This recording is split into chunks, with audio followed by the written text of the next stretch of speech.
Hello बच्चों, एक बार फिर से आप सभी का स्वागत है आपके इस प्यारे से यूट्यूब चैनल कोडोलॉजी वर्ड पे। तो फ्रेंड्स, सबसे पहले तो आप सभी को नए साल की ढेर सारी शुभकामनाएं। आशा करता हूं ये आने वाला 2025 आपके जीवन में ढेर सारी खुशियां और ढेर सारे सक्सेस लेकर के आएगा।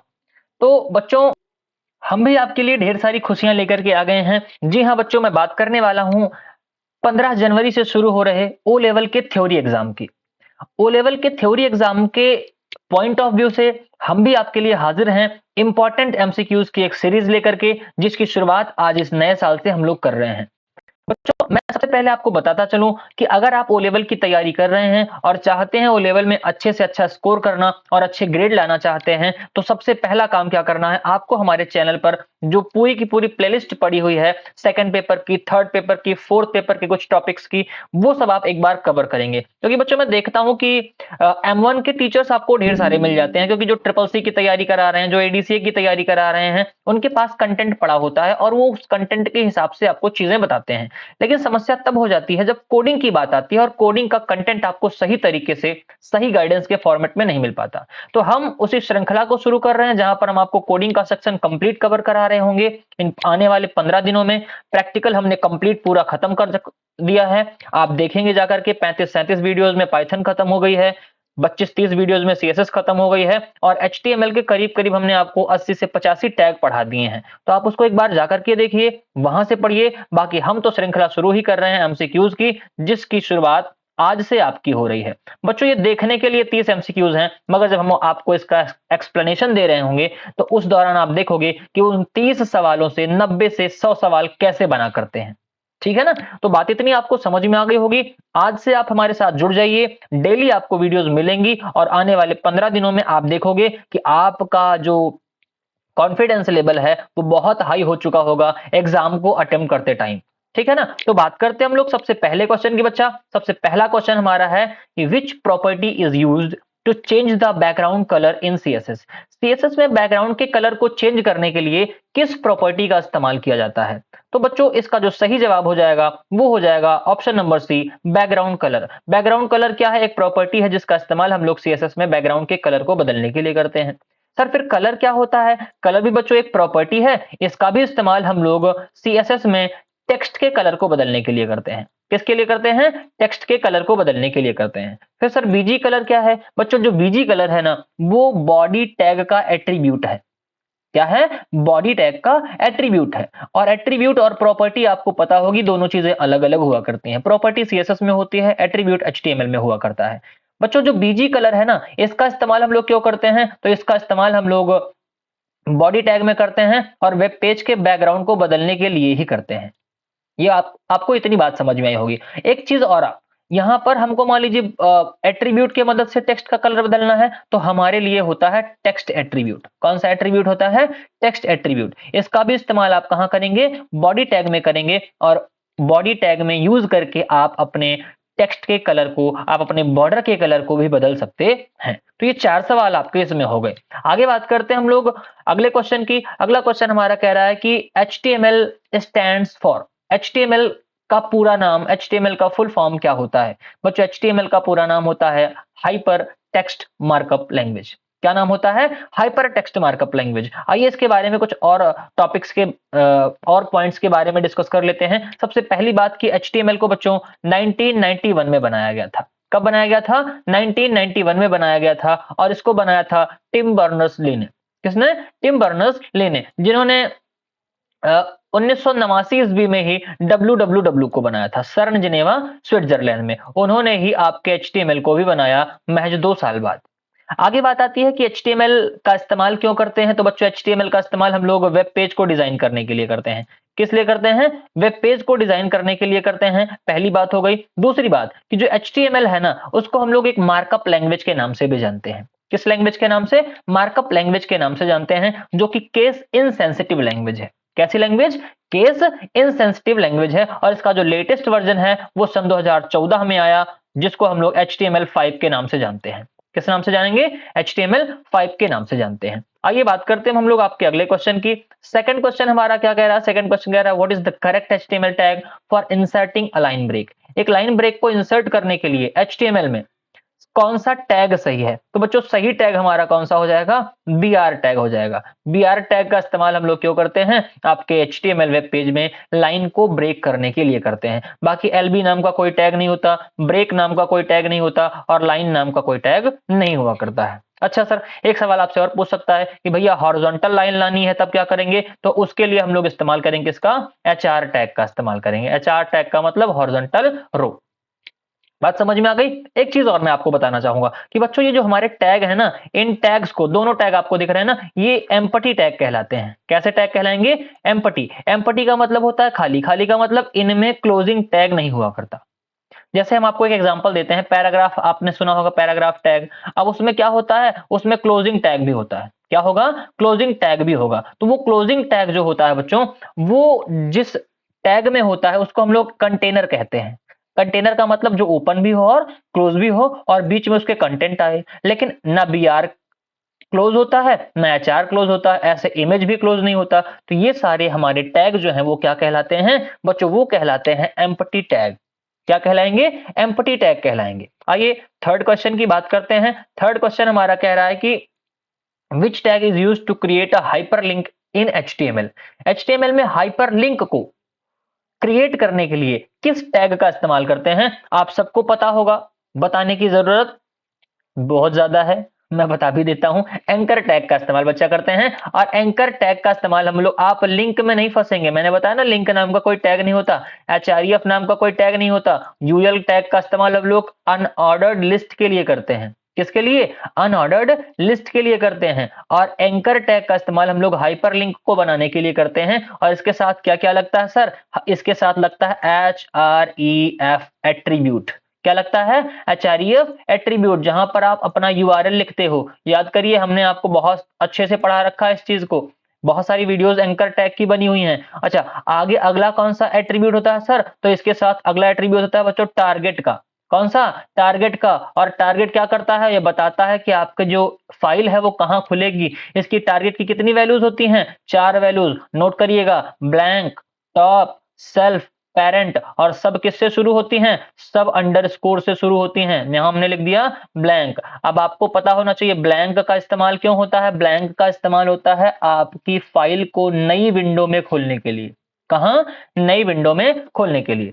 आगे बात करें, और कौन सा एट्रीब्यूट होता है सर, और इसके साथ एट्रीब्यूट लगता है टाइटल। कौन सा एट्रीब्यूट, टाइटल एट्रीब्यूट। और कौन सा एट्रीब्यूट है, तो इसके साथ और लगता है डाउनलोड एट्रीब्यूट। कौन सा एट्रीब्यूट, डाउनलोड एट्रीब्यूट भी इसके साथ लगता है, जो कि आपकी फाइल को डाउनलोड करने के लिए इस्तेमाल किया जाता है। तो ये हो गए ना 4 5 6 क्वेश्चंस। तो ये आपको इस तरीके से याद रखनी है चीजों को। ठीक, आगे चले, आगे बात करते हैं हम लोग आपके अगले क्वेश्चन की। अगला क्वेश्चन कह रहा है कि which of the following is the correct syntax for referring to an external style sheet in HTML।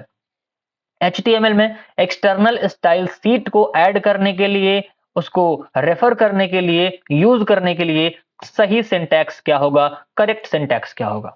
तो मैं आपको बता देना चाहता हूं कि सबसे पहली चीज कि भैया जो CSS होती है ना, उसको हम अपने वेब पेज में कितने प्रकार से ऐड कर सकते हैं बच्चा, उसको हम ऐड कर सकते हैं 3 प्रकार से।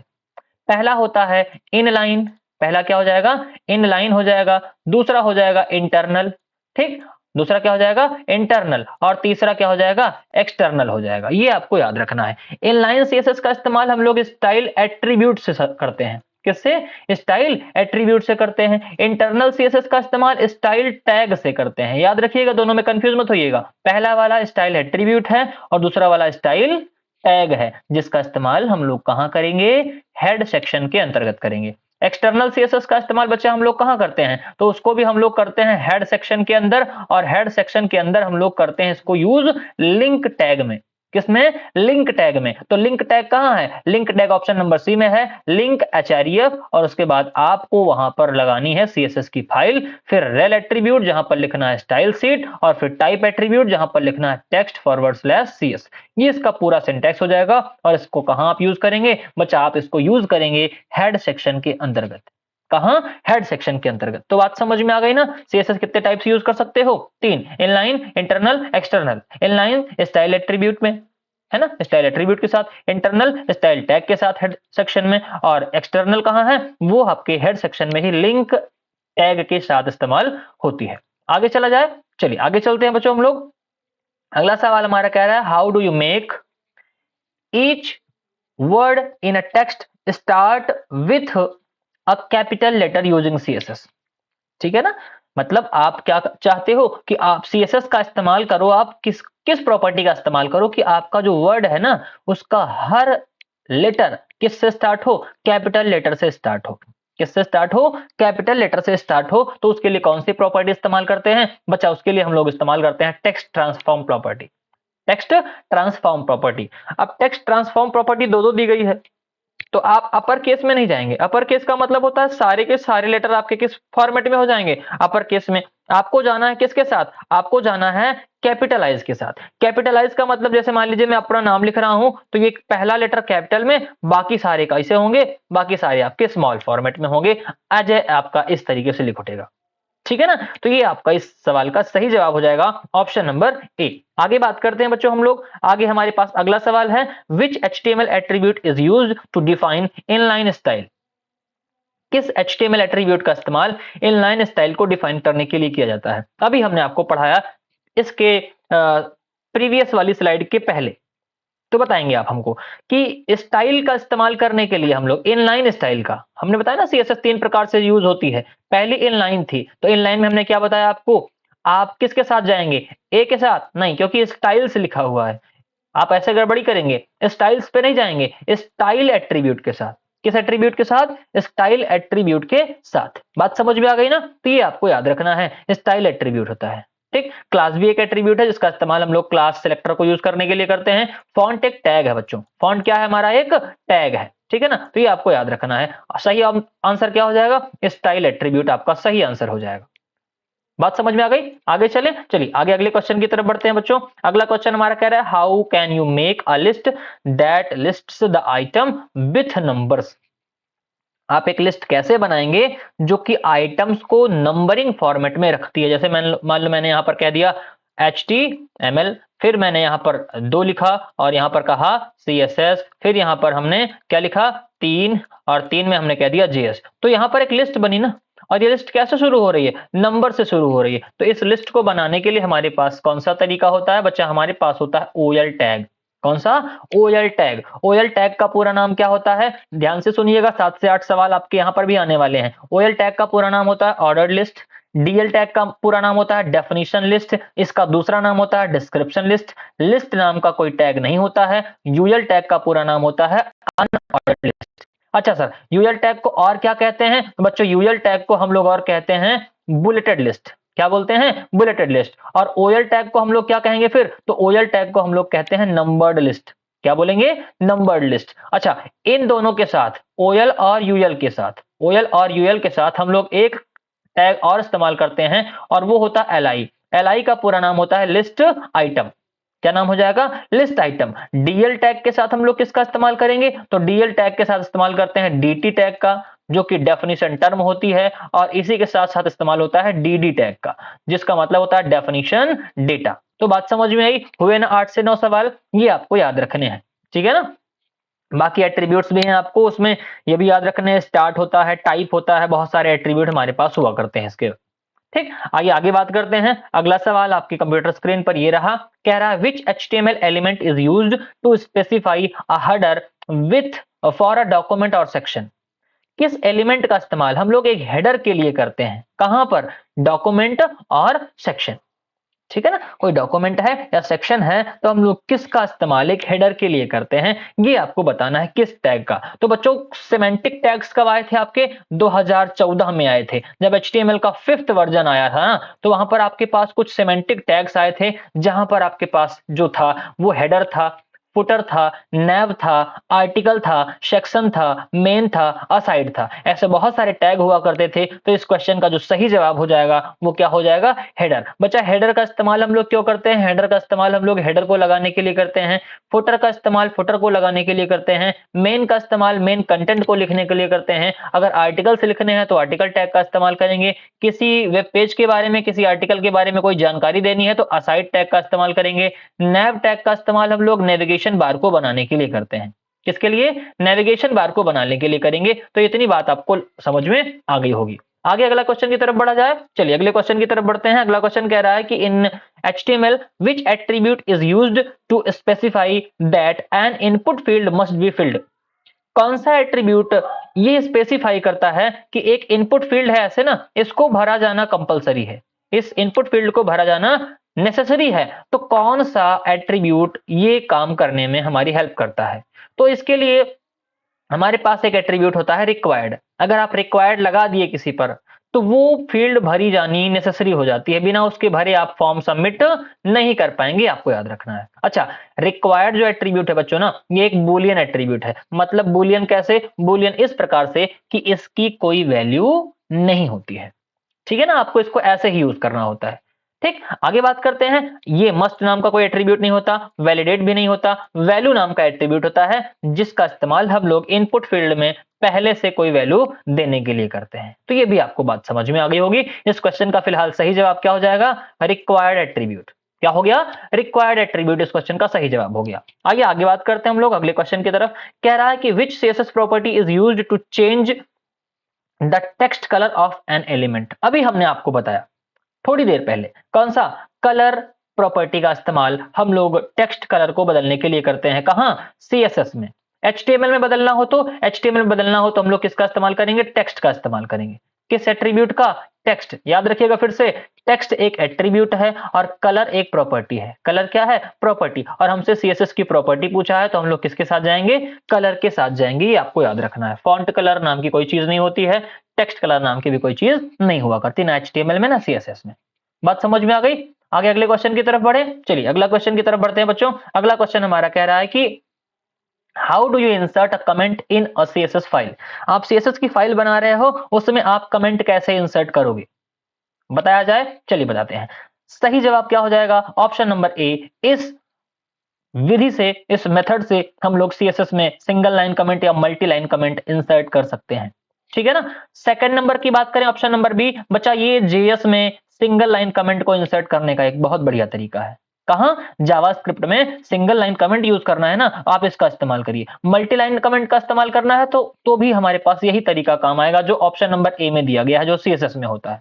अच्छा सर, तीसरा ऑप्शन क्या कह रहा है? बच्चा जो तीसरा ऑप्शन कह रहा है ना, वो HTML में कमेंट लगाने का तरीका है। कहां? HTML में कमेंट लगाने का तरीका है, ये भी आपको याद रखना है। HTML में हम लोग कमेंट कैसे लगाएंगे? तो इस तरीके से लगाएंगे। CSS में कैसे लगाएंगे? CSS में जो ऑप्शन नंबर ए दिया गया है, ऐसे हम लोग कहां कमेंट लगाते हैं? CSS में कमेंट लगाते हैं, ये आपको याद रखना है। तो इस क्वेश्चन में आपसे CSS के बारे में पूछा है तो ये सही जवाब इसका हो जाएगा। JS पूछता तो ऑप्शन नंबर बी के साथ जाते, HTML पूछता ऑप्शन नंबर सी के साथ जाते। डी पे क्या है? डी पे कुछ भी नहीं लिखा है, वो ऐसी कोई चीज नहीं हुआ करती। बात समझ में आई? आगे चलें। चलिए अगले क्वेश्चन की तरफ बढ़ते हैं। अगला क्वेश्चन हमसे कह रहा है कि which property is used to change the font of an element in CSS। CSS में फॉन्ट बदलने के लिए हम लोग किस प्रॉपर्टी का इस्तेमाल करते हैं? भैया फॉन्ट बदलना है। फॉन्ट बदलने का मतलब समझ रहे हो? जैसे अभी हमने लिख रखा है, यहां पर एक ऐसे लिख रखा है AJAY, ठीक है ना। अब ये कुछ अलग फॉर्मेट में लिख उठे, अब ये ऐसे लिख उठे, ठीक, थोड़ा सा बड़ा बड़ा ऐसे लिख उठे, तो ये इसका एक अलग फॉन्ट हो गया ना। ठीक, अभी मैं और कैसे लिख दूं? मैं इसको ऐसे लिख दूं, ऐसे लिख उठे, ठीक, ये क्या हुआ? ये एक अलग फॉन्ट हो गया। तो फॉन्ट बदलना है, तो फॉन्ट बदलने के लिए हम लोग किस प्रॉपर्टी का इस्तेमाल करते हैं? फॉन्ट फैमिली का। किस प्रॉपर्टी का इस्तेमाल करेंगे? फॉन्ट फैमिली प्रॉपर्टी का इस्तेमाल करेंगे, जहां पर कुछ वैल्यूज होती हैं, चिलर हो गई, वरदाना हो गई, स्टैंस सेरिफ हो गई, कृतिदेव भी होती है, बट HTML में नहीं हुआ करती, नहीं तो आप उसको भी यूज करने लगे यहाँ पर। तो क्या क्या मैंने बताया? कर्सिव बताई, चिलर बताई, है ना, सैंस सेरिफ बताई, वरदाना बताई, ये 4-5 आपको याद रखनी है, ठीक है ना। फॉन्ट फैमिली प्रॉपर्टी का इस्तेमाल हम लोग करते हैं। आगे बात करें अगले क्वेश्चन की तरफ, तो अगला क्वेश्चन हमारा कह रहा है कि what does the ID attribute specify. ID attribute क्या स्पेसिफाई करता है? तो ID एट्रीब्यूट बच्चों आपको पता होना चाहिए कि एक यूनिक एट्रीब्यूट होता है, मतलब एक यूनिक वैल्यू होती है किसी भी वेब पेज के अंदर। ठीक, कह रहा है it specifies a unique ID for an HTML element. It specifies the style of an HTML element. It specifies the class of an HTML element. It specifies the type of an HTML element. तो मैंने unique की बात करी और unique इसी option में दिया गया है, तो ये आपका सही जवाब हो जाएगा। और एक नाम की आईडी पूरे वेब पेज में एक ही बार इस्तेमाल की जा सकती है। फिर से सुनिएगा, एक नाम की आईडी पूरे वेब पेज में एक ही बार यूज की जा सकती है। बात समझ में आ गई? एक ही एलिमेंट के लिए, तो ये आपको याद रखना है, ठीक।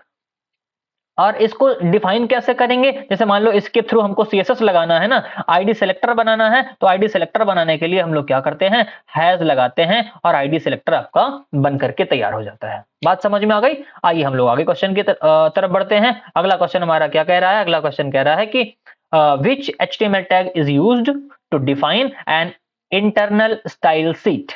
किस टैग का इस्तेमाल इंटरनल स्टाइल शीट के लिए करते हैं? देखिए हमने एक के ही बार पढ़ाया और तीन के तीनों क्वेश्चन इसी में रिपीट हुए। कौन सा टैग है हमारे पास? भैया स्टाइल टैग है। कहां इस्तेमाल होता है? फटाक से बताएंगे, हेड सेक्शन में। कहां इस्तेमाल होता है? हेड सेक्शन में इस्तेमाल होता है, ठीक। लिंक टैग हमने बताया ऐसा कोई टैग नहीं होता। अच्छा, स्क्रिप्ट टैग का इस्तेमाल हम लोग क्यों करते हैं? JS के लिए करते हैं, जावास्क्रिप्ट के लिए। CSS नाम का कोई टैग नहीं होता। तो इस क्वेश्चन का राइट आंसर क्या हो जाएगा? ऑप्शन नंबर ए इस क्वेश्चन का बिल्कुल सही जवाब हो जाएगा। बात समझ में आ गई? आइए अगले क्वेश्चन की तरफ बढ़ते हैं। अगला क्वेश्चन कह रहा है which of the following HTML element is used to create a form? HTML में फॉर्म को क्रिएट करने के लिए हम लोग किस टैग का इस्तेमाल करते हैं? तो फॉर्म टैग का इस्तेमाल करते हैं, ठीक। फॉर्म टैग के अंदर ही हम ये इनपुट टैग, हम ये आपके टेक्स्ट एरिया, हम आपका जो क्या बोलते हैं उसको, बटन टैग हो गया, सेलेक्ट टैग हो गया, ऑप्शन टैग हो गया, OPT ग्रुप टैग हो गया, है ना, ये सारे टैग हम लोग कहां इस्तेमाल करेंगे? फॉर्म के अंतर्गत ही करेंगे। तो सबसे सही जवाब इसका क्या हो जाएगा? सबसे सही जवाब हो जाएगा फॉर्म टैग। कौन सा बच्चों? Form tag. आप कंफ्यूज नहीं होंगे, नहीं तो आप क्या करें, इनपुट टैग के पीछे भाग जाएं और इनपुट टैग को आप सही आंसर क्लिक कर दें, ठीक है ना। कौन सा हो जाएगा यहाँ पर सही आंसर? फॉर्म टैग हो जाएगा। फॉर्म टैग के अंदर ही हमारे पास सारे एलिमेंट आते हैं। और कौन कौन से आते हैं हमने आपको बता दिया। इनपुट टैग हो गया, टेक्स्ट एरिया हो गया, बटन हो गया, आउटपुट हो गया, सेलेक्ट हो गया, ऑप्शन हो गया, OPT ग्रुप हो गया, डेटा लिस्ट हो गया। ये बहुत सारे हमारे पास एलिमेंट्स हैं जिनका इस्तेमाल आप फॉर्म टैग के अंदर करते हो। क्लियर? आगे चलिए आगे अगले सवाल की तरफ बढ़ते हैं। अगला सवाल कह रहा है बताइए how do you select an element with ID उसकी क्या है? डेमो। और आप CSS में डेमो को कैसे सिलेक्ट करेंगे? अभी हमने थोड़ी देर पहले बताया, याद है कि नहीं? जहां पर हमने कहा था हैज लगा करके आपको इसको इस्तेमाल करना है, तो हैज कहां है? यहाँ पर ऑप्शन नंबर बी में है। तो इसका सही आंसर क्या हो जाएगा? ऑप्शन नंबर बी इस क्वेश्चन का राइट आंसर हो जाएगा, ठीक। अच्छा सर, डॉट लगा करके क्या करते हैं? तो डॉट लगा करके हम लोग इस्तेमाल करते हैं क्लास का। किसका इस्तेमाल करेंगे? क्लास का। और हैज लगा करके किसका इस्तेमाल होना है? हैज लगा करके इस्तेमाल होना है आईडी का। तो ये आपको इस तरीके से याद रखना है। चलिए अगले क्वेश्चन की तरफ बढ़ते हैं। अगला क्वेश्चन कह रहा है विच HTML attribute specifies an alternate text for an image if the image can't be displayed? मतलब इमेज टैग की चर्चा कर रही है और इमेज टैग में हमको फटाक से इसका करना है पूरा का पूरा पोस्टमार्टम, ठीक है ना। हमने बहुत अच्छे से पढ़ा रखा है आपको, 5 मिनट की वीडियो है और सारा कॉन्सेप्ट उसी में क्लियर हो गया है। इमेज टैग आपको पता होना चाहिए सबसे पहले कि हमारे पास ये एक इनलाइन टैग होता है। इनलाइन टैग का मतलब होता है कि इसको जितनी जरूरत होगी उतना ही स्पेस कवर करेगा, पूरी हॉरिजॉन्टल विड्थ को कवर नहीं करेगा, पहली बात। दूसरी बात, ये हमेशा नई लाइन से स्टार्ट नहीं होगा, न्यू लाइन से स्टार्ट नहीं होता है, जरूरी नहीं है कि नई लाइन से ही स्टार्ट हो, ये भी आपको याद रखना है। तीसरी बात कि इमेज टैग के साथ हम लोग SRC एट्रीब्यूट लगाते हैं। SRC का पूरा नाम होता है सोर्स, जिसका इस्तेमाल हम लोग सोर्स फाइल को ऐड करने के लिए करते हैं। चौथी बात क्या है? चौथी बात बच्चों, इसके साथ हम लोग स्टाइल लगा सकते हैं, हाइट लगा सकते हैं, विड्थ लगा सकते हैं, बॉर्डर लगा सकते हैं, है ना, बॉर्डर कलर लगा सकते हैं। बहुत सारे एट्रीब्यूट के साथ इसका यूज कर सकते हैं। अच्छा, जो काम की बात है, अल्टरनेट मैसेज लाना है हमको। क्या लाना है? अल्टरनेट टेक्स्ट लाना है। कब? जब हमारी इमेज डिस्प्ले ना हो रही हो, तो उसके लिए हमको लगाना पड़ता है यहां पर ALT एट्रीब्यूट। ALT एट्रीब्यूट का मतलब होता है अल्टरनेट मैसेज।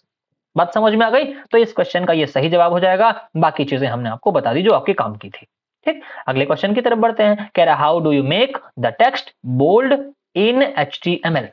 बहुत सारे बच्चे जल्दबाजी में कंफ्यूज हो जाएंगे, ऑप्शन नंबर सी के साथ जाएंगे जो कि क्या हो जाएगा? गलत। कुछ बच्चे ऑप्शन नंबर बी के साथ जाएंगे जो कि क्या हो जाएगा? गलत।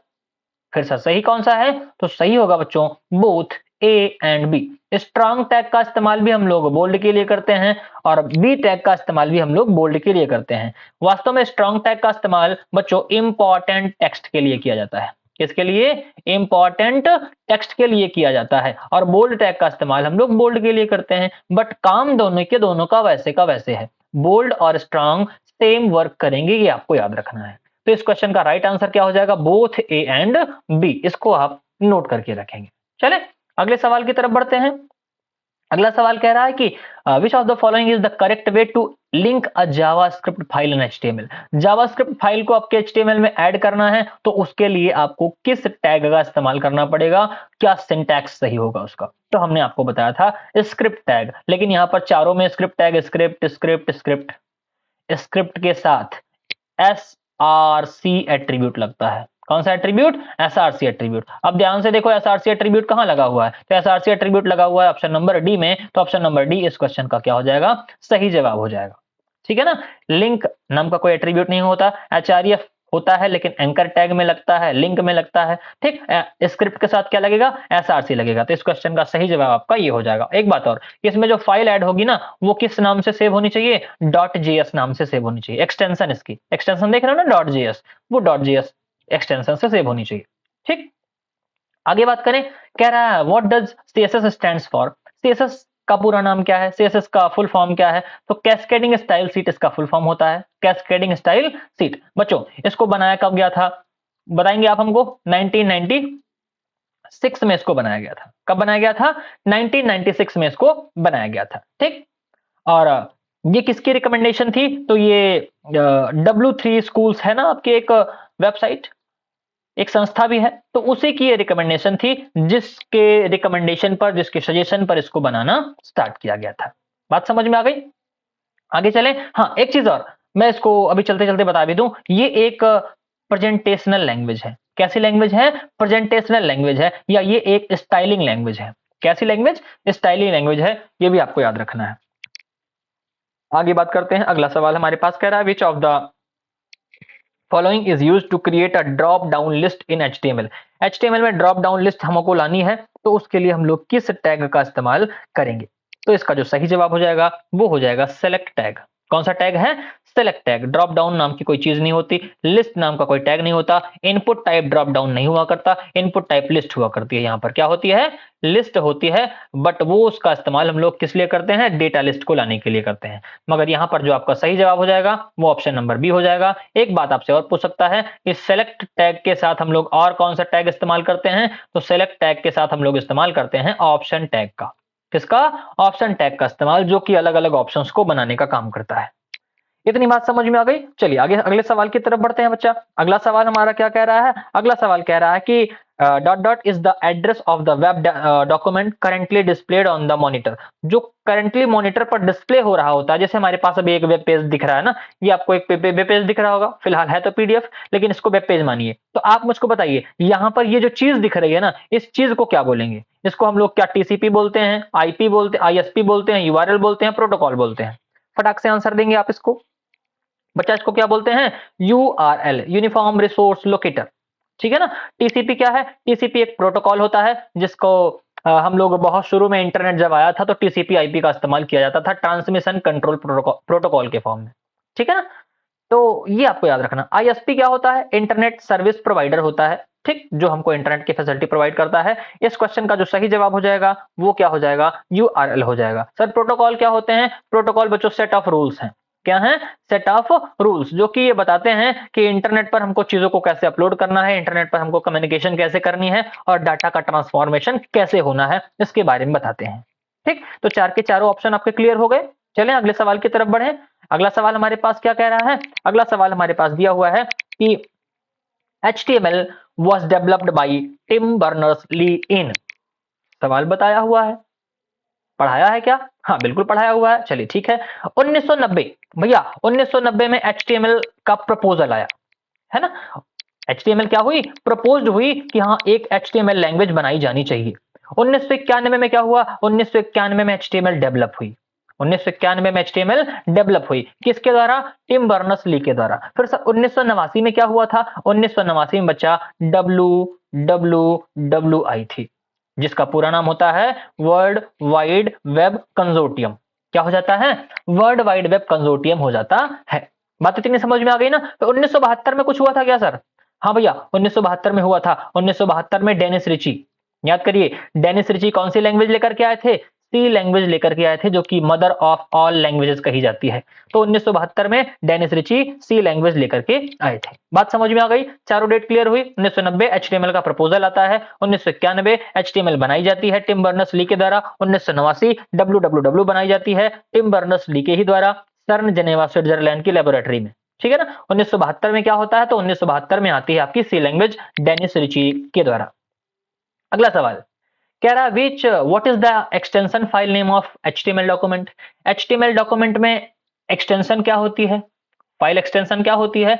तो आप ऑप्शन नंबर ए के साथ जा रहे हैं तो आप थोड़ी सी गड़बड़ी कर रहे हैं बच्चा। इसका जो सही जवाब हो जाएगा वो बोथ ए एंड बी हो जाएगा। क्यों? क्योंकि हम लोग एचटीएमएल के साथ साथ डॉट एचटीएम भी इस्तेमाल करते हैं, ये आपको याद रखना है। एचटीएमएल तो यूज करते ही करते हैं, साथ ही साथ इसका इस्तेमाल करते हैं, डॉट एचटीएम का इस्तेमाल करते हैं। तो दोनों के दोनों ऑप्शन आपके क्या हो जाएंगे? सही। और इस क्वेश्चन का राइट आंसर हो जाएगा बोथ ए एंड बी। बात समझ में आ गई? अगले सवाल की तरफ बढ़े। तो आज का जो हमारा आखिरी सवाल है बच्चों, वो आखिरी सवाल आपकी कंप्यूटर स्क्रीन पर ये रहा। अच्छा, सेम सवाल रिपीट ही हो गया मुझे लग रहा है। What is the extension file name of HTML document. चलिए कोई बात नहीं, इसका जवाब हमने आपको पहले बता रखा है, एचटीएमएल, डॉट एचटीएमएल और डॉट एचटीएम। ये आपका सही जवाब, इस क्वेश्चन का सही जवाब हो जाएगा। ठीक। हाँ, अगर यहां तक आप पहुंच गए, आपने ये पूरी वीडियो यहां तक देखी है, तो आपके लिए एक छोटा सा सवाल है। आप हमको बताएंगे कि भैया एचटीएमएल जो आया था, तो उसी एचटीएमएल के बनने के दौरान, उसी एचटीएमएल के बनने के दौरान एक्स एचटीएमएल भी चर्चा में आया था, एक्स एचटीएमएल भी चर्चा में आया था। तो आपको बताना है कि एक्स एचटीएमएल जो है आपका वो कब बना था। ये भी हमने आपको पढ़ा रखा है एचटीएमएल के हिस्ट्री में, दूसरे ही वीडियो में हमने आपको बताई है। ठीक। और अगर आपको इसका जवाब है पता तो कमेंट बॉक्स में बताएंगे, नहीं पता तो आप एचटीएमएल की प्लेलिस्ट खोलेंगे, वहां पर आप दूसरी वीडियो देखेंगे, तो उस दूसरी वीडियो में आपको एचटीएमएल की हिस्ट्री के बारे में बताया गया है। तो बात समझ में आ गई? वीडियो पसंद आई होगी तो वीडियो को लाइक करेंगे। और ये हमने आज आपके इंपॉर्टेंट 30 सवाल डिस्कस किए, जहां पर हमने बहुत सारी चीजों के बारे में डिस्कस किया, अलग अलग टॉपिक्स के बारे में डिस्कस किया। कल फिर मिलेंगे हम लोग एक और ऐसी वीडियो लेकर के, जहां पर हम लोग चीजों को बहुत आसानी के साथ, बहुत एक्सप्लेनेशन के साथ अच्छे तरीके से पढ़ रहे होंगे और आपकी पढ़ाई को और बेहतर बनाने का प्रयास किया जाएगा। हाँ, if you have any suggestion तो आप उसको हमको कमेंट बॉक्स में जरूर बताइए, हम उस पर बिल्कुल विचार करेंगे और अगली वीडियो में उसको इंप्लीमेंट करने का प्रयास किया जाएगा। तो मिलते हैं हम आपसे अगली वीडियो में। अभी के लिए इतना ही, दीजिए इजाजत। Take care, bye bye.